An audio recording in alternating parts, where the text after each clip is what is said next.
Hello friends, I hope you all are excited to learn in this particular part something new which you have never learned before, and I am excited to continue this project ahead.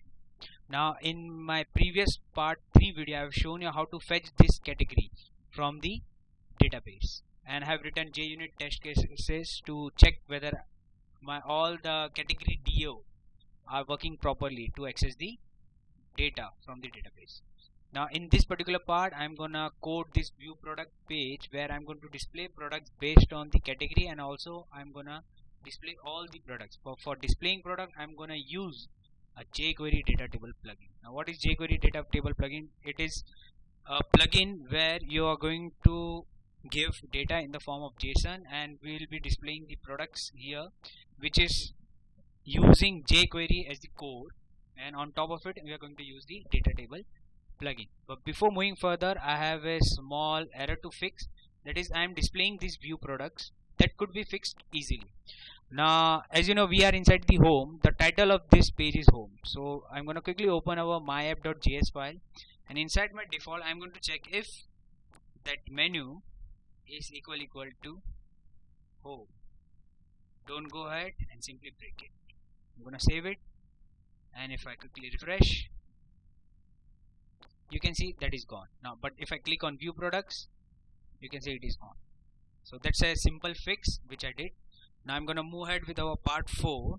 So in this part 4 I'm going to create tables and classes for products. Okay, now as a first step, write the SQL query for product and the user table as well. Now why user table? Because for product I'm going to provide a supplier ID, and supplier is nothing but a user of my website, so I require this user table as well. So I'm gonna run it on the browser console and fill it up with some dummy data. So I have already opened my H2 console, and from my previous part I have this category table available. So what I will do, I will drop all the tables. So this is a shortcut in H2 where you can drop all the objects. So drop all objects. If I run it, so it has dropped all the objects, and I don't have my category. Use this command very wisely, this SQL command. So otherwise what will happen, it will delete all the tables. Right now I had only one table, so that is fine, and it will also drop all the constraints as well. That's why I frequently use drop all objects, and I have written some database queries that you can see here. So this table which we have created before, I had 3 categories, that is laptop, television and mobile. Now user detail, as I said, my user would be a supplier that I want right now. So I have created an ID field, first name, last name, role. Now keep this field role. We are gonna come back to this during Spring Security and enable. So I have a role and enable which I have kept for Spring Security purpose, as well as password, email, contact number, and I have kept a constraint as PK user ID, where PK primary key, user and the ID. So primary key is nothing but this ID. And I am inserting few of the user detail, you can see, and I have specified the field for which I want to enter. The field which I have not specified is ID. You can see ID is not here. Apart from that, everything I have specified. Virat Kohli is the admin, Ravinder Jadeja is the supplier, Ravichandra Ashwin is also a supplier. Now moving further, I have this table called as product. I have ID as the identity field, and I have this code field. I will discuss this code field afterwards, but I am gonna provide a unique code for this particular product which could be used for any purpose afterwards.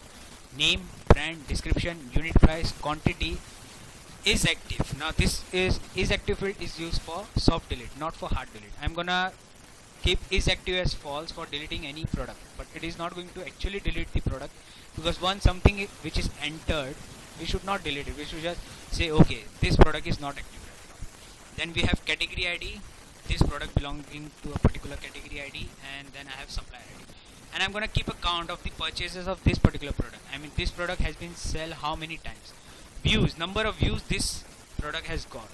Default value is 0, and again default value is 0, because as soon as this product gets created, the default value for purchase and views would be 0. Now there is this constraint PK product ID. As you know, this is the constraint I'm using for writing a primary key. Now I have a constraint for category ID as well. You can see how to write a constraint. I'm going to use the keyword constraint. where I've given FK for foreign key, product, category ID, foreign key. The name of the foreign key is category ID, which is this one, and it references another table. The table name is category that we created top here, and the field name is ID. So that's what we are doing here. We are providing a constraint with a foreign key field, and it is referencing the category table on ID. Similarly for supplier, and I am inserting some dummy data. Don't worry about this database queries, which I am going to provide you later in the below link, which you can find in this, for this particular video. You can download this particular database queries.sql file. So this is how I'm going to use this database queries. I'm going to copy it.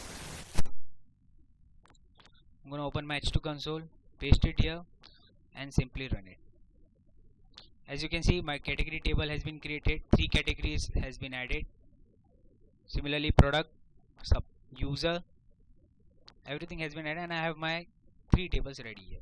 I'm going to clear it just to ensure run. As you can see, 1, 2, 3, laptop, television, mobile has been added.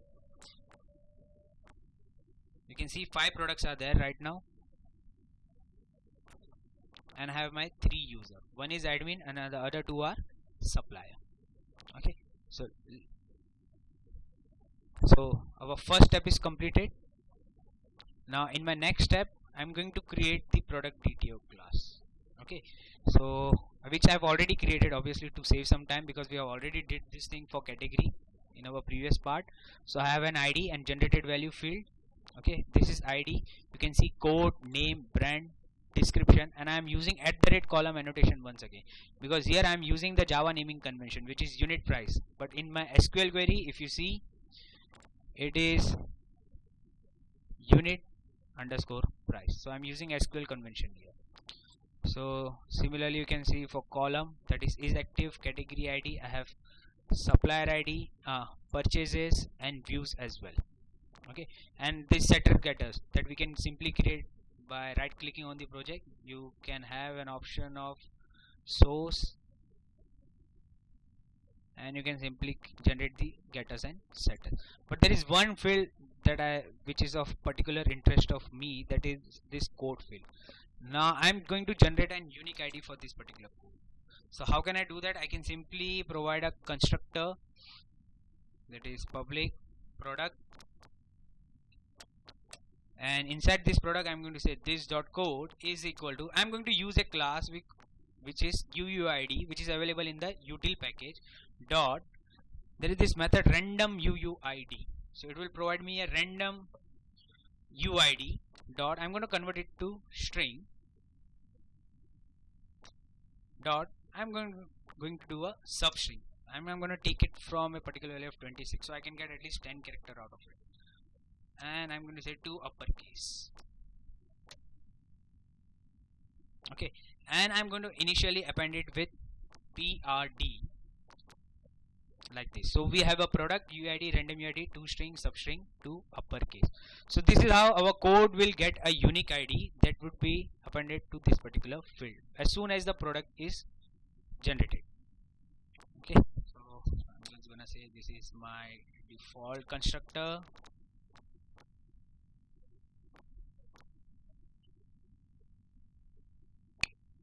So that's all about my second step, where the DTO class is created and I have a constructor where I'm generating a unique code for that particular table. Now in my third step, I'm going to create the ProductDAO interface along with the ProductDAOImpl class. So let me open my ProductDAO interface. That is, I have the basic 5 method, that is get, list, add, update, and delete. And I have written few of the business method. I like to call it as business method. You can call it anything, like list of active products. So I can get the list of active products, list of active products by category. So for finding products by category, I need to pass the category ID. Next, I have get latest active products by the count. So I can use this type of query to get products by its count. Say I want 5 latest products, or I want to get 10 latest products. And similarly, you can add more business method afterwards. So wherever the requirement is there, I'm going to add those methods. So but right now I'm going to show you how to code these 3 methods, because this, as I said, it is already shown in my previous part, so I recommend that you watch that part so you know how to code this thing. But still I will show you how I've created that ProductDAOImpl. Now this product get is for single product, and I'm returning session factory dot get current session and get that product class with that product ID. Okay, and here it is for list of product. Since it is generic and type safe, after create query I'm specifying product dot class. So next is insert, where I'm using persist because I'm gonna add a new product. I'm not gonna save an existing product which have an idea. I'm just gonna add a new product. I'm going to work with a transient object. That's what I meant to say. Now here I'm going to go with update product and I'm going to return true. And for delete, you can see it's a soft delete. I'm setting the active value as false and I'm calling that update method again. And this dot update means in this particular class find the update method and update the product. And here, as I told, these three methods I'm going to code, so I'm going to code it just now.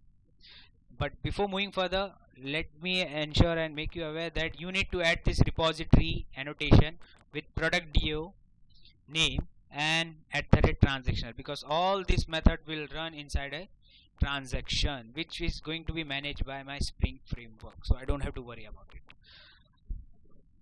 Okay, so let us quickly write those three methods and test it. Let me show you a nice little way in which you can write this list of active products. Now first of all, I'm gonna create a string and I'm gonna say select active products. So from product, this product is nothing but my entity name. So by default it takes the class name. If you have not provided any entity name, so it would be my class name. So from product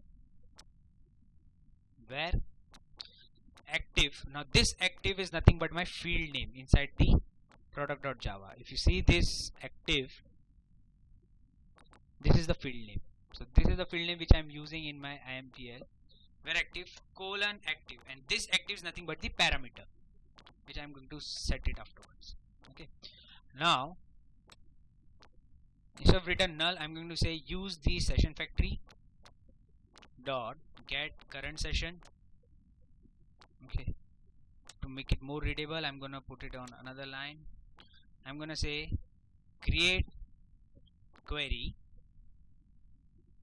So what is that query? So the query name is select active products, comma, and this belonging to product.class.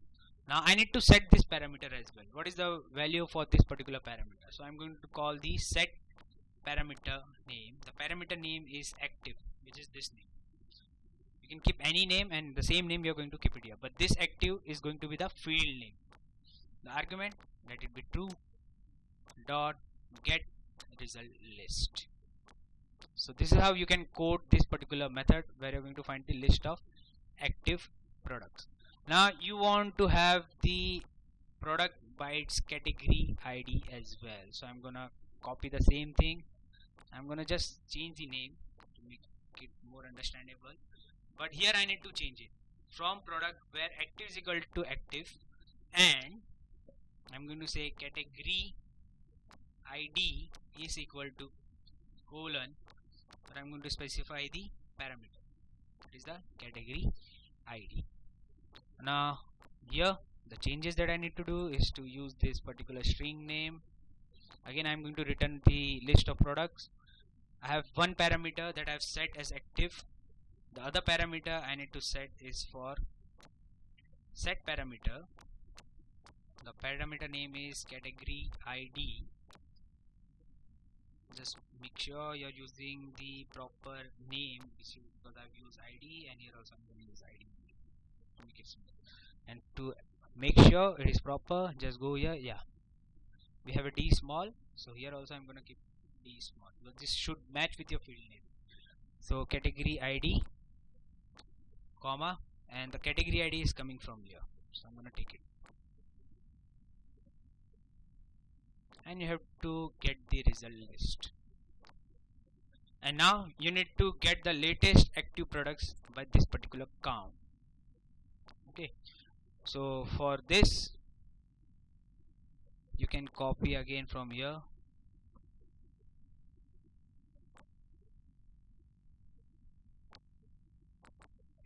I'm just gonna write from product.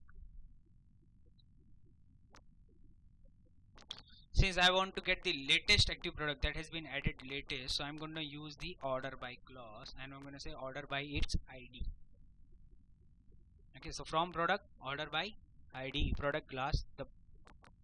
And one more thing, because it is active product, so where active is equal to colon active, and order by its ID.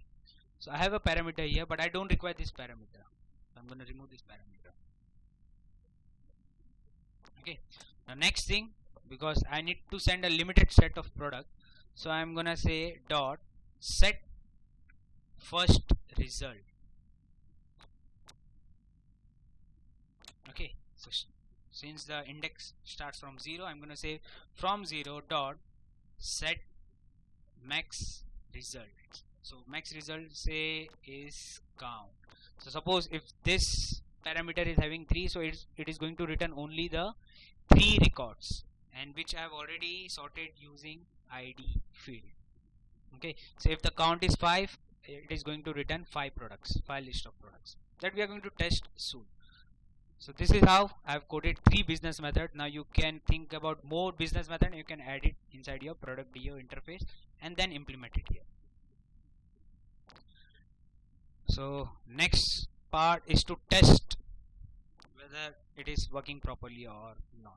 So taking a reference from our previous part that we have created for category DAO, here I have my product DAO, I have my product class, I have written our before class where I'm initializing everything and scanning the context. Then I have written a test CRUD product. If you don't know how to write this, I recommend you watch my part 3.8 video to write test CRUD for category. So similarly, I have written test CRUD for product. There is this create operation. There is one thing that I would like to say, that last time I was using a message which was showing for success, but that is not for success, it is for error. That's why I have written something went wrong while inserting a new product. So please make a note, and sorry for my error. Now asset equals, I'm adding a product, then I'm reading a product with 2. Okay, so let me show you what inside is actually. So I will open this and I'm gonna run it. You can see it is, I'm getting the second product whose name is Samsung S7. Okay, so after running these test cases, it would be Samsung Galaxy S7, and so my product would be updated. Similarly, I'm going to delete this product. So this product, this second product, will become as false. So that would be a soft delete, and then I'm gonna fetch the list of product. Okay, now since I already have 5 products, and here I'm going to add a new product, so the total size of my list would be 6 after inserting this particular product. Okay, because I am fetching the list, I am not fetching the list of active products, I am fetching the entire list of products, so which would be 6. So to test it, right click, run as JUnit test. So my test cases is running.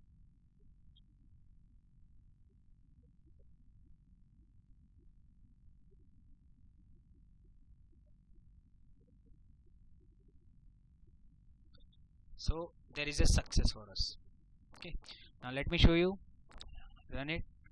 So as I told you, it would be Samsung Galaxy S7, from Samsung S7, and the active would be false. Since we have 6 products, so I am able to fetch the list of product as well, as you can see. So what I will do, I will comment this and I'm gonna show you the test cases for the other business method which I have written, so that we have a clear picture of what we are trying to achieve. So I'm gonna have @test public void test list of active product, say products.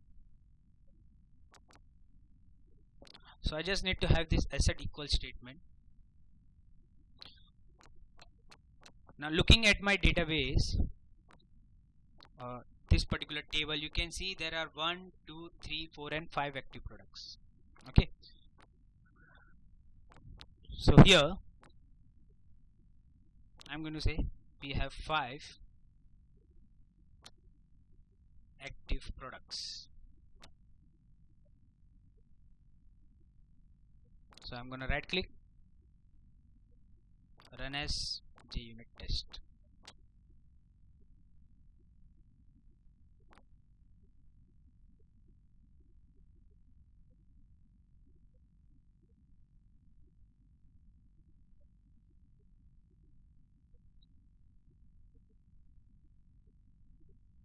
So I have a success for the same thing. So it means I am successfully able to fetch the list of active products. Now next, similarly I am going to test our another method, that is test list of active products by category. So for that I need to use list of active products by category, and I need to pass this category ID. So let us check our database table once again. I'm gonna run it. You can see category ID 333 and we have one more category ID 3 here. So there are 4 products which belongs to category ID 3, but out of that one is false. It means which is not active. So I will get this 1, 2 and 3 products. And we have this category ID 1 for which we have 2 products. So I'm gonna test both. Okay, so list of active products by category, that is 3. So the size of 3 is 3. Okay, and one more asset equals I'm going to add, that is for category product 1. I have how many? I have 2 products available for category 1. Okay, so for 3 that is 1, 2 and 3, and for 1 I have 1 and 2. So right click, run as JUnit test. Let me open this test case.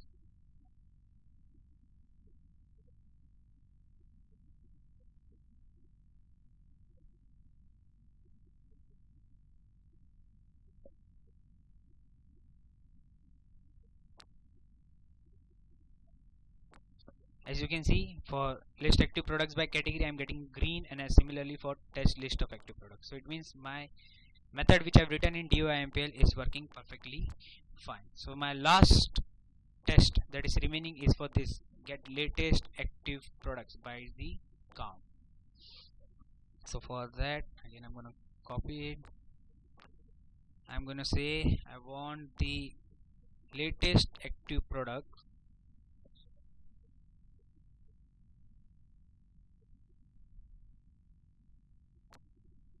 get latest active product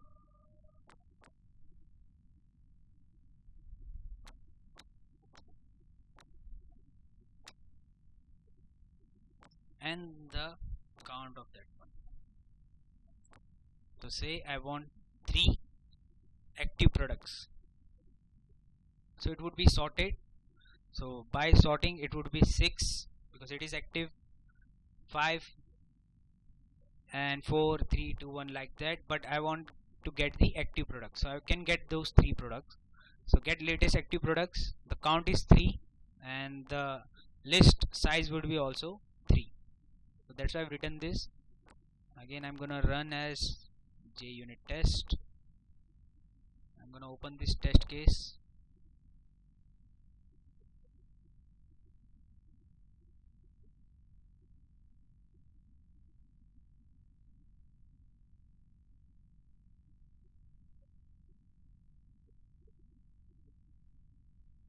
Okay, so there is some problem, so we'll try to rectify that. We'll first, okay, so the query has run. I need to check it here. Product is not mapped from product where active order by ID. Okay, I made some typo. Let me check. Okay, see the spelling mistake is here. It should be product because the case were not matching with that particular product. Again I'm gonna right click. So that's why this test cases come in handy. You don't have to worry while you are going to integrate in your front end project. So again I am running the test case.